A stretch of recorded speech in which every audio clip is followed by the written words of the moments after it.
take you home. Hello and welcome to the Help My Unbelief podcast, the number one Christian podcast designed for the unbeliever.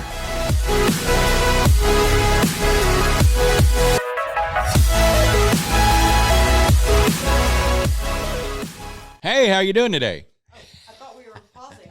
I'm like, what are you doing? We're pausing. Green. Blew my hair back. If I didn't have so much hair gel in my hair, that would have blew my hair back. Are we recording? Yeah. Were you recording that? Yeah. Okay, we're going. We're just using it then. That's fine. Oh, I was messing with you. I wasn't ready. No, we're fine. Let's go. Well, I'm not set yet. You got to put your poker chips out, huh? Yeah. Yep. How many do you chew? Hey, everybody count how many of those Larry chews during a whole show. 9 an episode. You've been counting? Well, he puts out 9. I don't know how many he eats, but he has to have 9 on the table every time. All right, let's count and see how many. Okay, wait. Hold on. Right? Because I'm not that anal about anything today. I've got 12. No, you are. Okay. I'm not. I You don't want can't it. cover I don't want it It's to too sound. late. It's too late, Larry. No, I don't want it to sound like. Well, it has to be exactly 9. But it obviously does have It to be. has to be Hey. 9 I'm so Gotta have 9 on. because I've usually eaten several of them in ambassadors. I'm so glad you guys don't look at the YouTube thumbnails that I put out, because you guys probably would have been mad at me at the one I put out last week. Yeah, what'd you do? I put I saw a couple. I put a thumbnail out on this last episode of everybody out playing the trumpet. Oh, no. I haven't seen that one yet. Well, since I didn't play the trumpet, I just had a picture of me holding it like this, smiling. But then Martin playing and then you playing the trumpet, I had a thumbnail out of That's that. not what I did. I did not play the trumpet. Larry I didn't actually play. played. I just blew. Yeah. I blew in the trumpet. That's all I did. Dude, Right. it was funny too. Like when I was editing the audio at the end, there was this like super big note at the end. I go, I bet that was Larry playing the trumpet, and I skipped over to it and pressed play. And I was like, yeah, that was Larry playing the trumpet. I was like, well, that's how advanced I am at getting audio editing. I can tell when certain like audio waves or something. So, Well, I'm glad you are because, quite frankly, I don't need to be. well, I say advanced. I'm not anywhere near advanced. So we have a very special guest in studio today. My son Jonah is in here. Yay! He is one of the prayer warriors today, isn't he? Yes. He said a very prolific prayer during today's prequel, I guess you could say. Prolific? Yeah. Is that a good word? Powerful, maybe? Efficient. Prolific, is it? Doesn't prolific mean like lots of words? Oh, Maybe. Maybe. Efficient. you don't ever hit the ball without swinging the bat, and that's what I'm doing with these words. Did you know? Did you know this? He cannot throw the ball until you release the ball. What? Yeah. It is not considered a throw until you release. Right. Oh, Some red pill, blue pill Yeah, stuff. that's good. I have a meme. What's the meaning behind that? I have though? a meme on Facebook where it's got the guy holding the red pill, and he's like, "What if I told you you had to let go of the ball before I could throw the ball?" And then the next picture is a bunch of dogs going. That's funny. So I'm just jabbering. Yeah. Yeah. Today we have it's Will the Trucker. Will the Trucker. He is an atheist, I believe. We'll get him on to figure out. He may be agnostic or agnostic atheist. So we'll get him on here in a little bit to figure out what his whole deal is. I haven't really talked to this one that much. This one came from Indy, so this is going to be a surprise for me too. So you don't like that? You're okay with me not being surprised and y'all surprised, but Larry sounds uncomfortable that I'm going to be surprised too. No, no. Okay. That wasn't that way. I actually should have quite a bit in common with him. He's a trucker. Yeah. If he's actually a trucker. Yeah. No, he is a trucker, I think. Yeah, he is a trucker because he was going on the road and he just got back from a cruise. So that's what I know about Will the trucker. He just got back from a cruise with his family. And there's a lot of stuff going on with cruises here recently. They've had some storms out in the ocean, and they had one capsize. They had to evacuate. Oh, really? Yeah. I hadn't heard that. You ever been on a cruise? Nope. What have you been doing this week? What's your visor? What's your visor say? It's your business. Oh, it says it's your business? It's your business. What does that mean? What is that? Like, what does that mean? I have no idea, man. Why'd you get in that voice right there? I don't have any idea. That's my go-to voice. What? Where'd you get that visor from? Where'd you get it from? Yeah. More than likely a garage sale or a thrift store. You could say that's none of your business, It's not- except it's that none of you've your- It's your none of business. Your business. you've screwed that up now because Yeah, you've yeah. plainly stated it is her business. It looks like you found a pair of like gym shorts under the bleachers and decided to make a visor with it.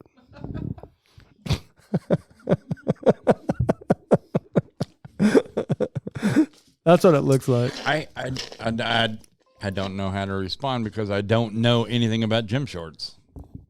No? They had terry cloth gym shorts when I was a kid. What so- is a terry cloth? It's very soft. Girls looked really good in them. I remember that from the 80s. I know what you're talking about. Like, I know what you're talking about. Soft, spongy. Yep. Yep. Well, They look like a towel. I just remember going. Yeah, they look like a towel. Yeah. Oh, I was like, Mark's been bringing up some kind of edgy stuff lately because I remember I skipped to the end and I listened. Me and you were talking about nipple tassels at the end of the show last week. How did I miss something like that? You missed the nipple tassel conversation. We even were doing the motions and everything. I accused Mark of wearing nipple tassels underneath his shirt. If you stare at him long enough, Larry, now listen to the sound of my voice. Do you remember Madonna with the sleepy. cones? Oh no, that was a Saturday Night Live skit where they did Madonna with the cones that spinned around and the like people, the audience got hypnotized by it. You don't remember that? That's old. That was older, like in the 90s. I didn't watch Saturday Night Live. Oh, you didn't like Saturday Night Live. You say you've always been a stick in the mud then for your whole life.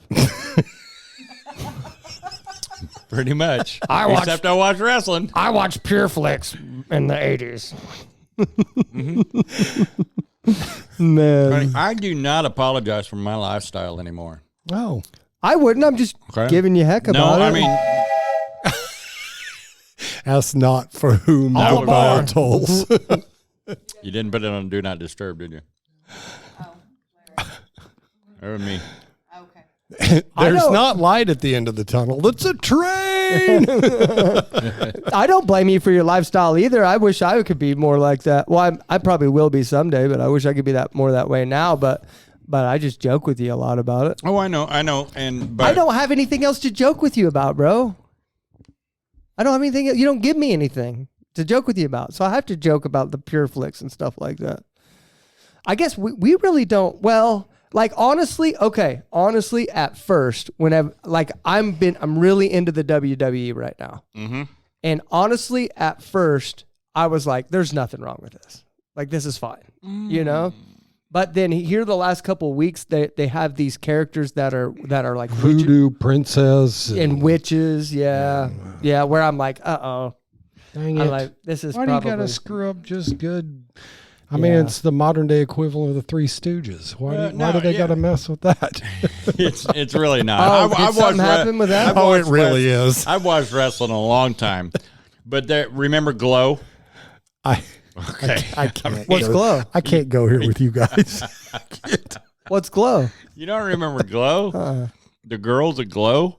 No. It was all very scantily clad female wrestlers. So don't Google it. Oh, No, don't no, Google no, it. no, Yeah, no. okay. No, I mean it was on TV. My earliest memory of female wrestling would have been China. I'm sure you know who that was. Oh yeah, I remember China. Man, we just watched. Darcia had never seen her.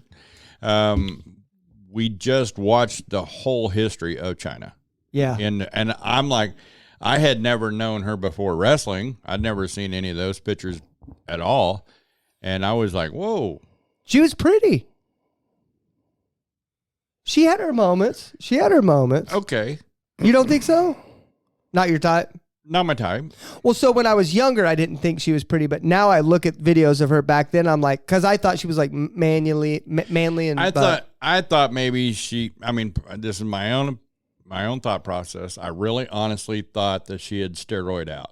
Well, she probably testosterone and I thought injections because bulk up. typically when you do the test. Typically, when you do the steroids, there's a look to people who do the steroids in their face. Okay, I mean, jawline stuff. yeah, like yep. And I thought that about her. I saw pictures of her as a kid. She looked like that as a kid. Really? I mean, not the muscles. You But know, the bit- she but did, the- she but did the- fall into the and she fell in love with building her body. Yeah. So all that was true natural stuff until she got hooked in with the wrestling. But I was really surprised that her face actually never changed and her voice Really? never changed. So she always had a deep voice. No, she didn't have a deep voice. She had a real kind of a Mike Tyson type voice. Didn't match the body. Yeah. And you were like, but even her sister was not as buff as she was. I guess a lot of people had a problem like I guess she wasn't easy to get along with. That's the way I understand. No, they said that she was awesome. Really? Yeah, if you watch the video thing, people knew her persona. They did not know her personality. When they met and got to know her personality, she was a sweetheart. What was his name? Chris Jericho. I was watching an interview with him, and he said he didn't like her. Chris Jericho didn't like her. Because he got beat by her. Yeah. Because she slammed him. Oh, because he did wrestle Chris Jericho. Yeah. Before women got really involved, you know, they had the women class, they had the men class. That was no big deal. I mean, you know, y'all probably don't remember Medusa, but she was like from the 60s and black and white stuff. Okay, she was not an attractive woman in the least bit. You know, she was an older woman that just was mean. You know, so the women stayed on the women and the men stayed on the men. That was it. And But China Jericho. Yep. made that change. Yep. And when That's she what could he was give as talking much, about. when she could give as much as the men, there were some things that the men were like, oh, well, we're not used to this. We're not ready for this yet. Maybe that's what it was, because I know they asked him a question about wrestling her, and he said that, well, everybody thought China was good. Everybody thought China was good, but she wasn't. And it maybe his ego was hurt a little bit because she was good. Well, he's at it. known for his ego, but I don't know him personally. We have to remember every one of these guys have a persona. Yep. Versus who they actually are. Yep. And you know what? And that's a good segue. I honestly feel that a lot of preachers have a persona. A lot of praise leaders have a persona. Yep. Not who they actually are. Yep. And that's the one thing that I have found out about Discovery is that their persona is who they are. I told you that once before, you remember? I told you, like, I had grown up to where I have gotten to know a lot of church leaders in the past, and you take a little time to get to know them, and they're always different than what you've heard for maybe even years on the podium. Mm-hmm. And then whenever you took me the first time I'd ever met with Pastor Kevin in private, that's the same guy, man. Same guy, yeah. Same guy as he's on the podium, and that kind of surprised me a little bit. Same way with Joseph. Really? Yeah. Trevor, he preached the other day. Trevor, oh my goodness. I mean, this is what ignites me about Discovery Church, is because you get the same on stage as off stage. Yeah. Every one of these guys. Real. That's what's cool about us, is like people get to know us, who we literally are. There's nothing different about me and Larry's conversations in private. There's nothing different about our conversation. We probably bicker more on here than what we do in real life. Our phone calls are like, love you, bud. Everything going okay? Yep. Good. Yeah, All right. true. Cool. True. Yeah. And then we probably bicker more on here than we do on there, but this is real. This is real. Mark and I, when we first met, Danny was missing that night on the men's Bible study the first time Mark came, and I'm like, yeah, come in. And man, Mark and I think carried a whole hour conversation Right. in front of 5 people Yeah. because they We didn't formed all engage. right. We formed all kinds of resentments that evening. Yeah. Yeah. Well, if you ain't gonna talk, then just sit and Yeah, listen, because yeah. I will. Mark and I will talk. And then if you just bring me, we could break it down we into could. 33, Oh, my 33 goodness, minutes yeah. apiece. Oh, Yeah. we could. Yeah, It wouldn't be good to bring me along. we don't have a lot of pauses when the 3 of us get together. I'm working hard enough not to interrupt you guys right now, because I'm like, I want to talk so bad. I It's probably talk in my sleep, guys. It's a real struggle sometimes not to make it the Mark show or the Larry show or the Yep. Zach show. I see, and I'm talking about away from here. That's exactly what it is. It's the Zach and Larry show here, but outside, it's hard when it takes all kinds, and everybody has a different spiritual gift. And I think talking, communication is one of the ones that is all of our gifts. Yeah. In different varieties, but Yeah. then again, how do you temper that if you're dealing with some people that are more quiet and reserved, but you want to draw them out? Then I got to be like, nah, I'm not Yeah, that- dude. Being a greeter, and I said that. I didn't want to say it that way, the greeter, but I'm a greeter here at the church, and my main focus is the new people. All right. But my memory doesn't help me. Because I've walked up to people and go, hey, man, is this the first time I met you? No, it's the I've fifth been here 10 time, years. I bet you've gotten better at it, though. A little bit. That's what I was going to say to what you But said. we've had so many new people lately. And I have talked to them and realized, how did you get by me the last 2 weeks without me being able to see you? It's impossible, yeah. Yeah, because, such a I big mean, church.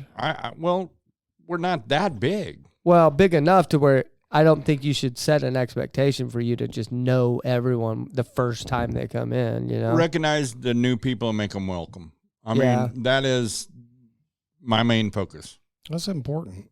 Well, I don't think it's out of question for you But I do because you've get been caught here. up. I do get caught up with a lot of people. You've seen me. There are certain people Yeah. in my deal, and I hate to say it this way, but if I know you, Zach, like I know you, you're also a greeter. I'm going to spend 2 minutes in conversation with you. I'm out of there. That's typically what I try to do. I don't try to be rude about it, but you're not my focus. Yeah, new people, yeah. You Yeah. are welcome here. We're- You we're already gonna know talk you're welcome later. here. We're Yeah. going to talk later, yeah. Yeah. But I also try to do that with the people that, ambassadors I talk to on Wednesday. So when I'm talking to them on other days, I try not to spend as much time, but I still want to make them feel just as welcome. When we have friends that know what my purpose is, then they don't engage me.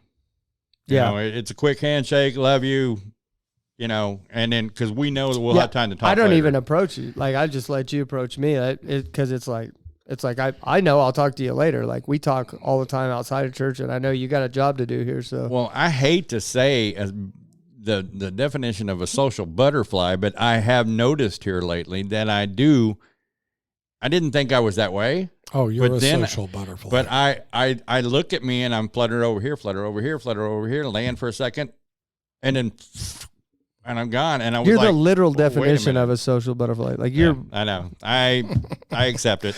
I'll say you're a social bald eagle, Larry. yeah, super aggressive.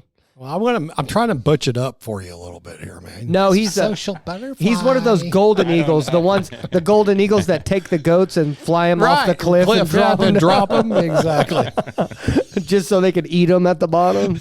There you go, dude. You got a cool bird. I have a lot of fun. We're not right. I have a lot of fun making people feel welcome. And what makes me feel even more great about it is when I see them the second time. Yeah. And I see them the third time. And then they're looking for you to make them, to recognize them when they walk in. Yeah. And Well, because like at us, a certain point, they mature enough. And then I've engaged them with enough people, and I try to introduce them to new people that'll, ignite that feeling of camaraderie. You've done that And with then, my boom. stepdaughter and her boyfriend. Boom. Yeah. Yes. Yeah. I know.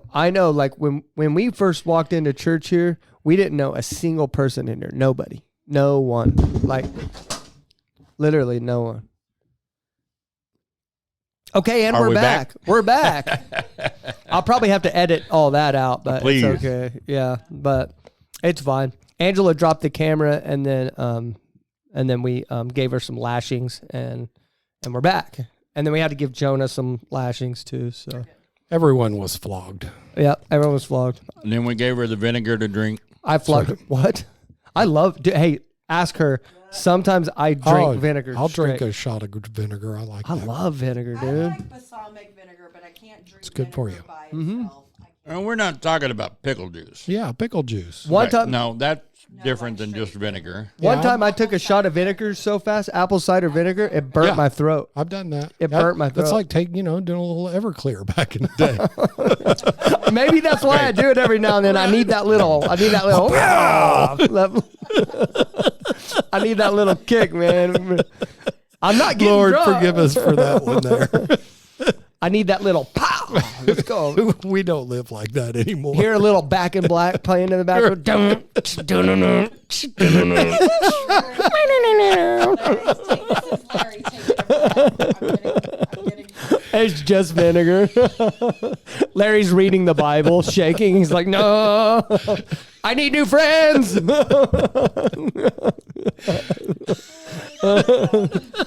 I have friends that chuck vinegar. And fantasize about Everclear. Oh my goodness. You know, you could put that in your car too. Gas. Expensive gas, though, huh? That'd be expensive gas. Expensive, yeah. Yeah. I have used it to prime the motor when I ran out of gas. Mm. Oh, really? On like a mower or something? No, my car Oh, really? on the side of the road. So I Wow. That's all I had. Huh? So in Kansas City, Fog Hat played at this bar, and I snuck some Everclear in with me, and I was blowing huge plumes of fire. Oh, from your yeah, mouth? from my mouth. Yeah, I got kicked out. Fog Hat. What they sing? You don't know what Fog No, I think I do. I think I do. Slow ride. Yeah. Make it easy. Right. Slow ride. Yeah, I know who that is. Yeah. You're not having fun today, Larry? Just saying. Yeah. spit that water out. You know, I know there's some unbelievers here listening going, Yeah. I've been there. Now, I completely live there understand. don't live there anymore. Praise God. There it is. Right. Thank God I don't live there anymore. Amen. Frustration and pain. Yeah. That's why somebody on one of my videos today, or one of our videos, I should say, one of our clips, what you were talking about. You were talking about have people thinking having to get clean before they come to God, and that a lot of people that are actively on drugs and alcohol and stuff like that. You're right. They're like, how do I get clean? I've been trying to go to God so I can get clean. And I was like, and it made me spur back to that memory, because there was a point of like a year where I wanted to quit drinking bad and couldn't. Like a year. Like I would literally like throw away a half a pack of cigarettes every day and be like, it's done. Today's the day. Right. I'm quitting. And then I'd go I'd buy another pack of cigarettes that night and a 12 pack of alcohol or whatever. And then the next morning I'd wake up and I'd be like, today's the day, for like a year, dude. Right. And that's what I kind of told them in the comment section of that video. They're like, I want to get clean so bad and stuff like that. And I told them, I said, if it wasn't for that year struggle, that fight I had for a year, I probably would have already been back drinking again. Because whenever I think about drinking again, I think back to that year, that 365 The days, or whatever. powerlessness of it. Yeah. I think back to that and go, why would I ever do that even one more time to put myself potentially, could I drink every now and then and be responsible about it? Maybe. But that year was stressful enough for me that I don't want to find out. I have no interest in finding out. I've often referred to our old lifestyle as the lion's den. You know, God delivered us from the lion's den. Amen. I don't go back, lean over the cave, and go, "Hey, lions, how you doing?" I don't do that. When Yeah. I run into people that That's why I don't hang out at bars. Yep. that I knew from the old life, I greet them and Hey man, where you been? Well, you know, I changed my life. I go to church now. I'm involved in the church. I'd love for you to come visit. No, what? Church. What? Church? Do they drink there? Yeah, you know, and it's like we are to remember. We are to remember what God got us through. And when I look back on that, it's not that it was all fun and games. I remember the swamp. I remember the muck and the mud that God had to drag me through. I remember holding on to the roots, you know, trying to, no, I don't want to go. I'm not going to have any fun. Yeah. What am I going to do on Friday night? You know, I'm still kind of like that. Well, not really. In the but I'm still trying to- process, you know, it's just like the refiner's fire. I'm sure, I mean, if gold had feelings, it wouldn't like it. Right. But what happens afterward, it becomes pure gold. Yeah. Because all the impurities are burned off. So through that process, it is painful, difficult, not a lot of fun. I went back to a bar twice since I've gotten sober, and it's because I have a couple friends that like to watch UFC, and we like to go out and watch every now and then. So sometimes I'll go to the bar with them and watch UFC, and 'cause I have no worry about drinking again. And I made an observation that was kind of crazy when I've been there the last couple times, was that you don't realize it, but bar stools are extremely uncomfortable. But when you're numb. 3 sheets to the wind, Yeah, you don't feel a thing. you don't feel a thing. But I remember sitting there for 3 or 4 hours watching those fights going, good grief, I cannot wait to get off this, man. Right. And I remember back to my bar days, I'm like, I probably sat in a bar stool for 100 hours and never even thought about that. But when you're 3 sheets to the wind, you don't think about how uncomfortable they are. I thought it was interesting how you were saying that people will say, you know, basically, I want a relationship. I want to get rid of this addiction. I want to get rid of this sin before I have a relationship with God, because I think it's blocking me from God, or I feel unworthy. You know, that's not biblical. You know, I mean, we did. That's literally Satan. That's it. Who are you listening to? That's your own shame. That's Satan. That's how he works. Yep. Because biblically in the Bible, when Jesus healed and delivered and cast out demons, that was pre-relationship to him. Mm-hmm. Well, what about Mary Magdalene? Now and go and sin no more. Yeah, what That's about right. the prostitute in the church or the temple? Or Right. whatever? Yeah. So let me release you from your bondage. Then we develop a relationship. And, you know, it doesn't mean you have to get sober to do it. You mean you start, I don't know. I had a point, and then it just went. Well, you know, Satan wants you to Yeah, die. you don't have to be sober first to have a relationship with God. Satan- and if you doubt that, ask Darcia. Yeah. Yeah, ask me. Ask any 3 of us. Here's what I could tell you Satan wants. Satan wants you to die. Satan wants you to die in your bondage, wishing you could get right with God. Yep. Right. Exactly. That's what he wants to happen. Yeah. Because wishing to get right with God is not getting right with God. You can get right with God. You can get close to him, develop a relationship to him. And guess what? He's only going to make it easier for you to quit. He's dang sure not going to make it harder. Oh, that's exactly right. Or he may make it harder, but that harder will have a reason to it. Like for me, like I can't be delivered from things like you and Darcy. I can't be. I'll take straight up advantage of it. I know why he does it. Darcia. That's what I thought too.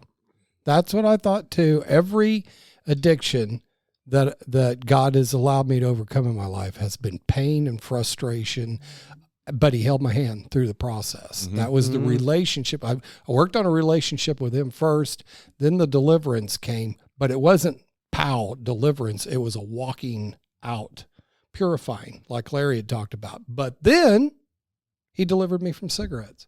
Yeah. So don't say that. Don't say Yeah. never. Don't say never, I hope man, because so. I think he gets us at levels. We're I got like a an few onion. things. I got a few things I'd like him to just throw in the trash and move on with for Well, sure. I do believe that it is a process, and I do believe that he lets us walk out, because without the walkout, Well, then we could claim it as under our power. yes. First off, we're bragging on what we can do. Secondly, with Darcia, we came to this church for probably a year and a half while she was still drinking, and it got worse. Didn't you say While she'd be in we're the here. bathroom sometimes drinking? I don't I don't say that. You don't want me to say I that? say that Okay. there was people that came and told me that she smelled like alcohol. I thought maybe she's told me that before, but maybe And she doesn't want me to say that publicly. I That's don't know. going to have to be a Darcia thing. Okay. But, Darcia, don't I smack mean, me. The thing is that She didn't have to be white as snow. No, she wasn't. Right. No, we brought them in dirty. Yeah. I came in dirty. Yeah. Oh my goodness. And now, All aboard my life. if you meet Darcia now, you'll never smell alcohol on her again. I can tell you that. Nope. She's been delivered. She's sanctified and righteous. Good You won't standing smell with cigarettes on her. You won't smell nothing on her. You'll Yeah. smell Jesus. This is June. So she's been delivered from. Well, she was released from cigarettes 6 months ago. nice. It's been 6 months. Good grief. 6 months, man. God. That's awesome. That's it's like great. That's insane, man. I mean, after a while, like mine's been so long, I don't even think about it. Right. But you got to stop and think about what God did for me, because I mean, I was like, look, Darcia was still smoking. I was still going to the bars. All right. What's the worst thing when you quit smoking? Oh, yeah. You're going, Yeah. right? And how can you every drink time you without smell one. smoking? How can you drink without smoking? that's my problem. Like, even if I I could couldn't. handle drinking again, I don't think I could drink without smoking. yeah, they're There's interlinked. people that can't drink a cup of coffee without That's smoking what- a that's cigarette, right? And that's- I couldn't drive right. without 'cause- smoking a cigarette, Right. or ride a motorcycle without smoking a cigarette. Okay, we for You real. know, so we I got to mean, get to our So guest. when God delivered me, He took all of those cravings away from me to where I could still be in that as a witness to it. Praise God. And if God gets you through something or delivers you from something, and you're not sharing that testimony, yeah. you're not walking in obedience to God. Yep. And Gotta you're not share it. giving Him the glory. right. I agree. That's one thing I'll never do again is make that mistake of taking the credit. Oh, for I'm not something. taking the credit for Jack Squad. Okay, let's get to the Too many guest. failures. We're take at credit for 30. anything. Well, Cordy, we're going to have to cut like 2 or 3 minutes out. So we're like 27 right now. So yeah, because all the floggings. Okay. All right. Flatulence. Yeah, the flatulence. No. That's happening undercover, whether you realize it or not. I bet everybody in here has got some UC flatulence. Okay. Nope. Anyway. Nope. All right, I'll let's clear the room. welcome Will the Trucker. Will the Trucker. This is 2 weeks in a row that we've had guests on that have radio voices, Try to dude. use a different expletive, please. You don't like crap. No. Good grief. Wait, you saying about a radio voice? Yeah, you sound like you have a radio voice, dude. Well, for a very short period of time, I did actually work on the radio back in Phoenix in the summer of '97. Really? You were a DJ? Yeah. Pretty amazing. No, I was like a half-wit sidekick filling in for somebody for, I don't know, a few weeks. Nice. Why did you choose half-wit? Sounds like the story of my life. Well, because the half-wit the half-wit portion of it was kind of like, it was the persona was, his name was Budman, and he's basically half the time act like he was high.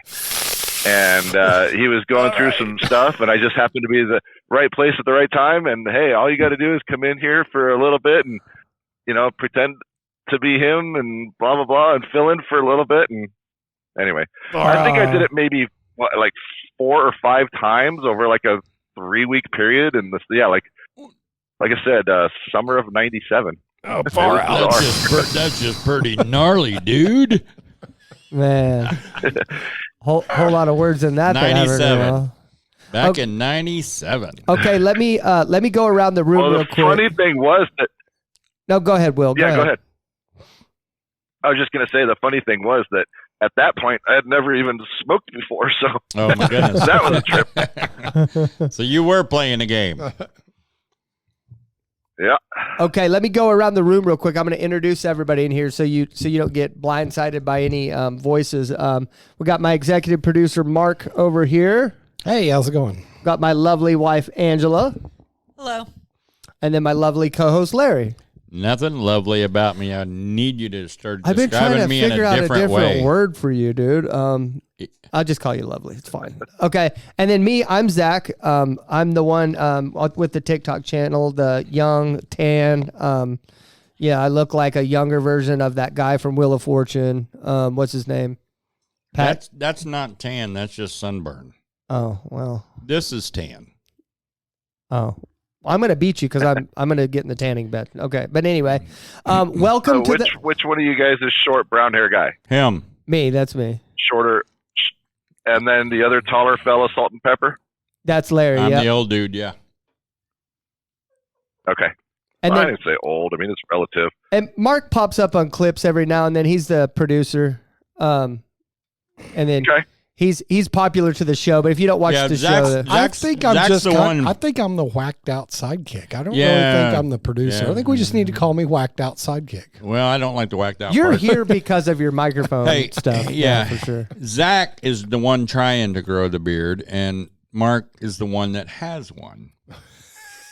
That's not fair. That's not fair at all, Someday dude. when he grows up, it'll be okay. I It'll don't fill try to in. grow a beard. I just forget to shave it every now and then, and I get some like patches on there. So Okay, that's like I just shave 3 it when months. I just shave it when my wife gives me the look. Right. oh yeah, Yes. You know, she Yeah. just gives me that look like, and I know what it is because I've heard her. You know, it's like she used to say, "Hey, getting a little long, isn't it?" You know, now she just gives me the look, Look, and yeah. I put the voice in my head because I know what she's saying with the look. yeah. You've been Well, with her long enough. been Since there. you've watched us, you see that mine's manicured. I have the real short one. He but doesn't care. But my wife said Yeah. absolutely never go without the beard. I think Yeah. you need to And grow she's it never out seen and it. You know, braid it. I like to have at least a bit of chin scruff. I don't do if I have facial hair, it's mustache and beard. Right? I don't do just the whole like just the beard thing or just the mustache thing. Mm. But I like to have some facial hair down on my chin at least, because then it defines the bottom of my face, Right. and I think I don't look as heavy. Yeah. Makes sense. So I'm in agreement. you know, I don't know yours, but I'm in agreement with that over here. I'm pointing a finger at me. I'm trying to hide my chin. Sure. Yep. Definitely. yeah, I mean, I was just on a cruise last week, and I took pictures. I took a selfie, and I'm not a big selfie person. You know, I'll take a picture like of my wife and I. That's a little different.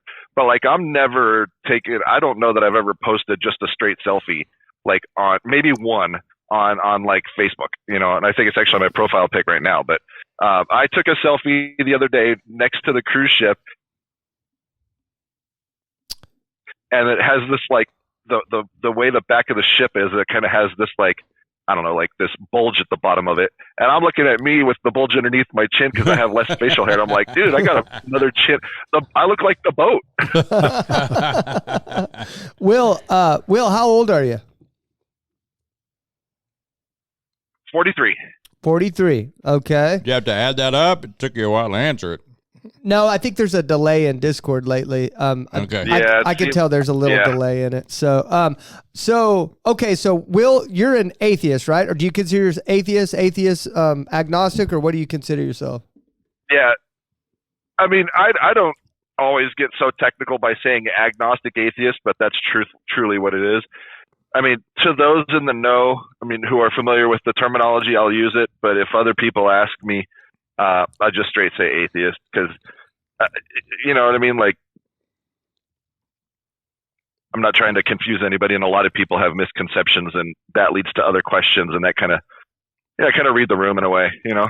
Well, we've interviewed several people of different Sure. walks of faith, and we have heard an explanation of the agnostic atheist term before by My brother. Dan. And then also that former missionary that was on here, he described what that means. So just to give you a rundown, I don't know if you know anything about this show, but we don't debate here. That's not our mission. The goal of this show is essentially is to essentially kind of hopefully bridge a gap between Christians and people that don't believe. I know that I'm sure you get it all the time at you're going to hell. You better change your ways and stuff like that. We don't have any desire to act like that. And then we also were just kind of hoping that we can show love to one another and maybe coexist together. Does that make sense? Because that's definitely not the direction that it's going. Absolutely. Right. You know, the one who reached out to me, the female who reached out, and I apologize for not remembering her name. She asked if I'd be interested in the show, And I said, yeah, as long as it's, not antagonistic and, I had a couple other things, but, Yeah, I read the message. Yeah. Like not a bait and switch. Yeah. And I mean, and that's like getting into a situation like this or in a environment like this, it doesn't do any good to be anything less than truthful.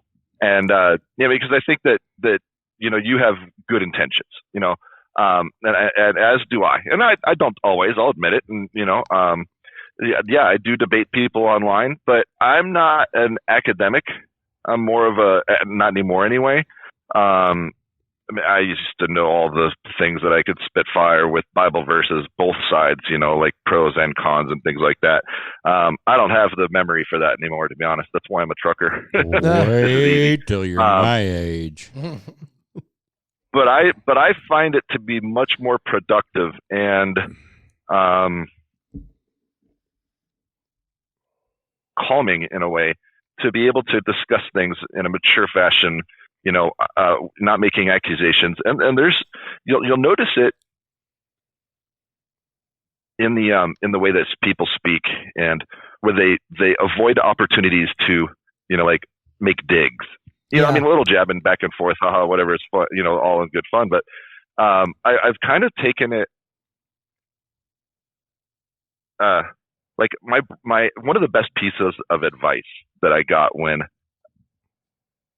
I got married was somebody says, never take advantage of an opportunity to bash your wife. So when other people are, ball and chain, oh, my old lady, this and that, and speaking badly of their wives, like I don't chime in. I don't even want to. I don't call my wife my old lady. I don't call her the ball and chain. I don't refer to her in negative terms. And when I'm talking about, these kinds of things, like in a situation like this, we treat each other with dignity and respect. And I don't include some of the other potentially antagonistic terms, like, throwing in like, for example, I could say, well, that's just your belief instead of that's your stupid belief. See what I mean? Yeah. And it's,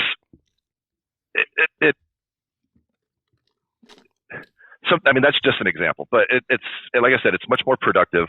There are a few people who I've met on TikTok and on Facebook and stuff who are really good at engaging and maintaining civil conversation to try to bridge the gap. Yeah. And then I look, Christianity, whether we or I or whatever like it or not, isn't going anywhere. Yeah. And it is shrinking though. And it's like, how can we? Well, it's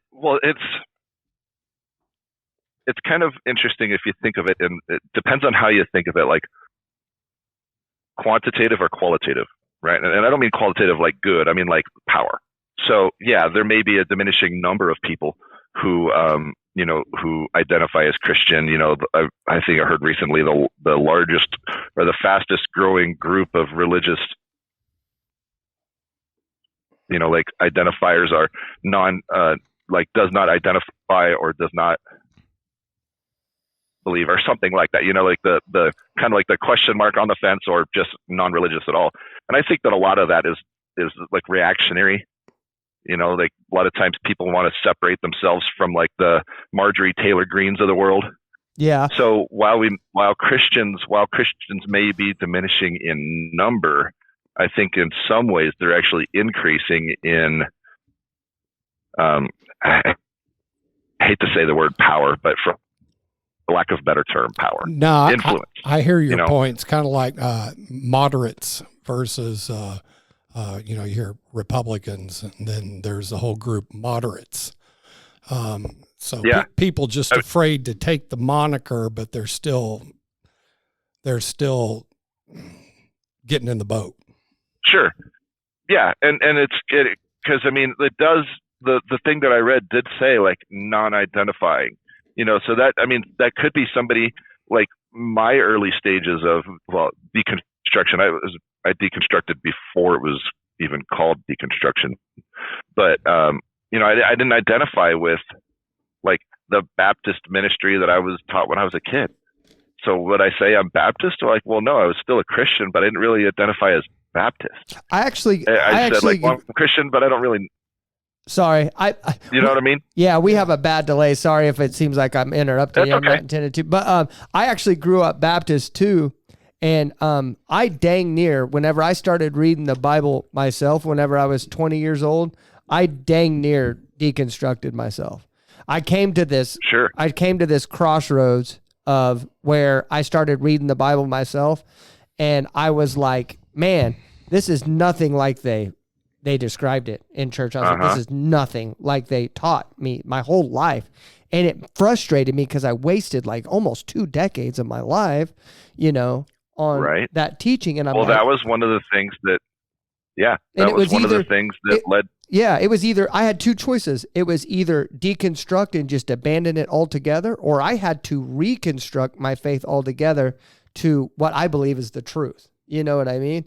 And so it was tough. It was tough for me. I mean, those are when you get down to like I think it's really challenging for some people to kind of, in a way, like separate themselves. Like I was born and raised Baptist, right? And I believe that Marjorie Taylor Greene, and I use her as an example just because she's fiery and I don't care for her. Like, man, a lot of people would want to separate themselves from that, but we don't have those good influences. Like one of the people who I used to love listening to, and I can't stand anymore. Everybody knows Billy Graham. Our church actually had an old video series from him from like way back in the day. I think even like the 50s, 60s, 70s kinds of things, where the image is still grainy, and we'd pop those in, and that was our sermon on a Sunday night or a Wednesday youth group kind of thing, and but the other guy was, I've seen him pop up again. I hadn't thought of him in probably 20 years, but remember Adrian Rogers? Yes. You do, Larry? Yeah. So I've listened to Adrian Rogers. I love Billy Graham. I'm literally sitting here Googling all these people that you're saying. When you think of somebody like Billy Graham, you think of somebody who was like, that guy was awesome. I mean, he was an amazing preacher. He was fiery, but not like, he's not like too aggressive. Mm-hmm. But as far as I ever knew, he was a good person.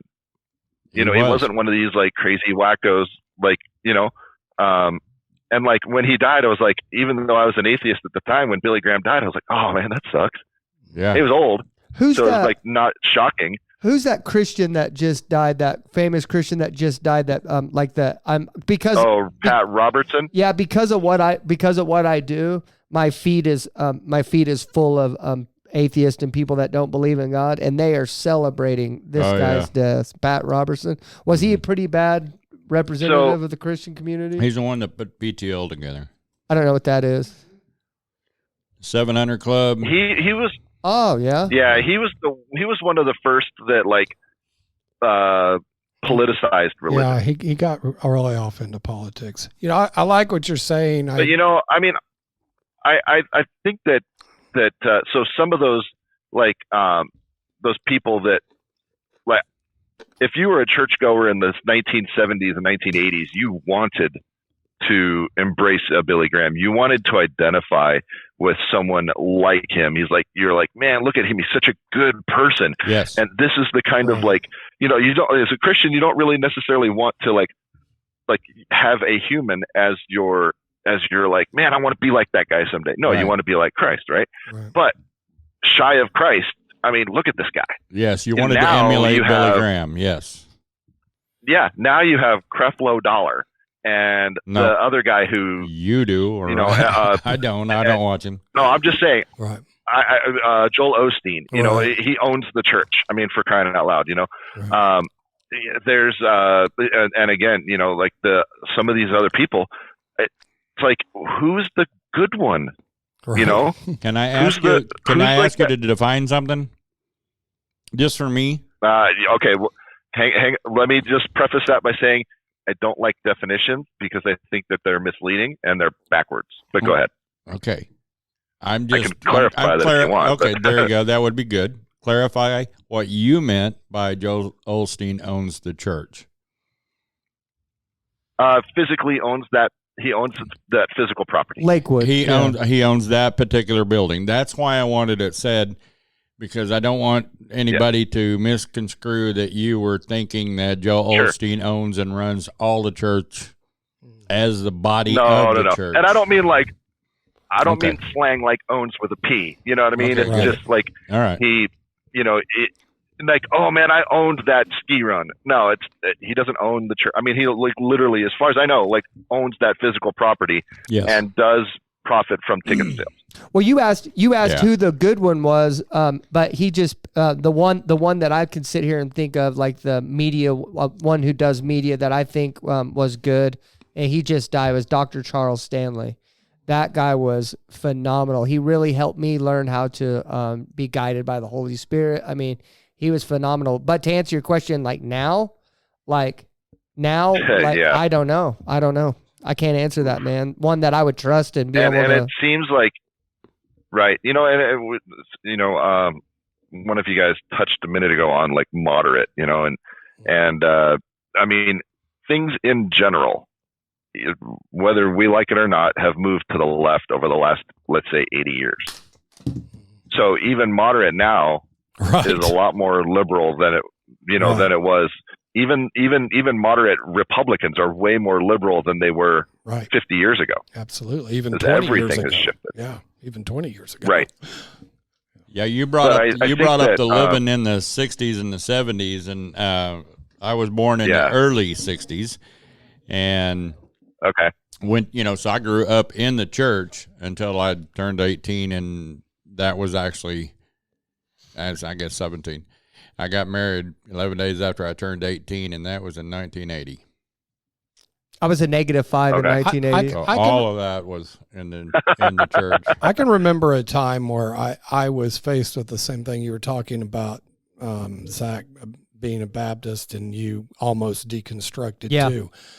I really think that's in proportion to where I'm at now. That's why I go to non-denominational churches, because Seventh-day Adventists preach that I was raised up. You do not eat pork. You do not eat anything that's unclean meat from the Old Testament, because that's the law, right? Yeah, and see, Baptists Paul had this. didn't have a problem with that. Right, because Paul had this dream where God lowered a drapery down with all the unclean meats, and he said, "Take and eat." And Paul said, "I'm not putting any of that to my Peter. I'm not putting any of that unclean meat to my lips." And God said, "Do not call unclean what I've made clean." Well, he was talking about the Gentiles versus the Jews, but he was also talking about the law. He was also talking about unclean meats, and for me, that just blew everything that I had grown up in completely out of the water. Because I was like, guys, Yeah, you're not, this doesn't coincide with the Bible. This is some kind of man structure you're doing. I don't know who you're listening to, but you're not listening to God. Yeah. Yeah, you're like picking and choosing what you want to it do. almost drove me out. So Will, in your case, what do you remember something specifically that drove you away, that you decided, I'm done, or was it like a process? It was a long process. There wasn't any specific thing. Honestly, like I had a really good church childhood. My father wasn't religious, very private. We never talked about it. It was never an issue. It was just, hey, Dad didn't go to church with us. Mom took my brother and sister and I to church every Sunday. We went to what we called little church and big church. We went to little church, which was Sunday school, and then we went to big church, which was the service. Same. And if That's we the didn't same feel like- exact thing for me too. Yeah. Yeah, if we didn't feel like going to big church, then we had to go to volunteer in the nursery. We I were would have allowed to do loved that. Big church and there were- stunk whenever I was a kid. Yeah. I hated it. I hated big church. Yeah. Well, it was boring. Yeah. Honestly, when you're 8 years old sitting there in an hour-long service, you're just like, how fast can I twiddle my thumbs today? It's And like, my mom, if I was you like wiggling around too much, she'd pinch the crap out of my leg. And I'd be like, oh man. well, yeah. So I mean, there was our church had at one point, I think the highest it ever had was like 600 members. Wow. That's quite and a few. It was Southern Baptist, First Southern Baptist Church of Scottsdale, Arizona. It was right on Scottsdale Road, just north of all of the, like what they call Old Town Scottsdale, all the resorts, restaurants, bars, shops, you name it, right along that stretch. It'd be like if your church was down from Beale Street, kind of thing. So we had a living nativity every year, and that's what our church kind of became known for. Literally had goats and sheep and cows, and the wise men rode around the property on horses, and we had paper bag with sand and luminaries, like around the property, and it was a big eye-catching thing. And they built a manger up front, and we had people that played Mary and Joseph, and every once in a while we'd get lucky and have a baby that was appropriate age, and I can't tell you how I think I played every role that was male, in being involved in that. So Will, it sounds like you have fond memories. I'm asking this because we have a little delay, so I'm going to compound the question here together. But sure, do you have kids? And if you do, you don't want them to be raised in that environment that you're in? And if no, then why? So that's one of the first part answer. Yes, I do have a daughter. She has just turned 8 years old. She is quite the pickle, very inquisitive. She learns quickly, asks intelligent questions. She asks questions in a way that she shows that she understands certain concepts. She's really good at math. So I don't have a problem with the community aspect of it. The problem that I have is that I don't think that she needs that community from that venue. And I think that, she has a great camaraderie, and she has just as much friends as I did, and just as much positive influence from good people, with scouts. She is a scout. Her uncle is the scout master in town, or scout leader. I don't know the terminology because I'm not always there since I'm a trucker. But she's got a really good core group of friends that I don't want to say wholesome, but that again, for lack of a better term, like we're talking like good people here, and I don't feel like there's any need to introduce her. I don't think she needs the church in order to have positive community in her life. Fair enough. So I asked the last atheist that came on this question, and I'm going to start asking every atheist or agnostic that comes on this question just because I'm curious. But if there was a petition going around to outlaw Christianity, would you sign it?